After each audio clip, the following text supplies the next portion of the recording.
সূরা ইখলাস কখন পাঠ করলে সাথে সাথে ফলাফল পাবেন? ভালো করে বুঝেন। সূরা ইখলাস হচ্ছে পবিত্র কোরআনুল কারীমের ভিতরে ছোট সূরাদের ভিতরে অন্যতম একটি সূরা। তবে ফজিলতের দিক থেকে সূরা ইখলাস হচ্ছে গুরুত্বপূর্ণ ফজিলত, এবং এই সূরাটা এমন একটা সময় আল্লাহ পাক রব্বুল আলামিন নাজিল করে দিয়েছেন যখন আল্লাহ রাসূল সাল্লাল্লাহু আলাইহি ওয়াসাল্লাম দ্বীনের প্রচার করতে লাগলেন। এমন সময় আল্লাহ পাক রব্বুল আলামিন এক আল্লাহর দাওয়াত দিতে লাগলেন। তখন কাফেররা আল্লাহ রাসূল সাল্লাল্লাহু আলাইহি সাল্লামকে কোশ্চেন করলো যে, মুহাম্মদ, তুমি তো এক আল্লাহর দাওয়াত দাও, আমরা তো কোটি কোটি দেবতার পূজা করি, তারা আমাদের সমস্যার সমাধান করতে পারে না।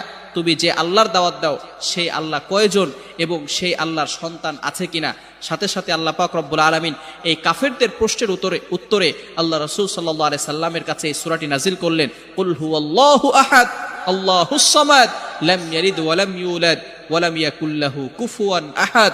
আল্লাহ পাক রব্বুল আলামিন এক, অদ্বিতীয়, এবং আল্লাহ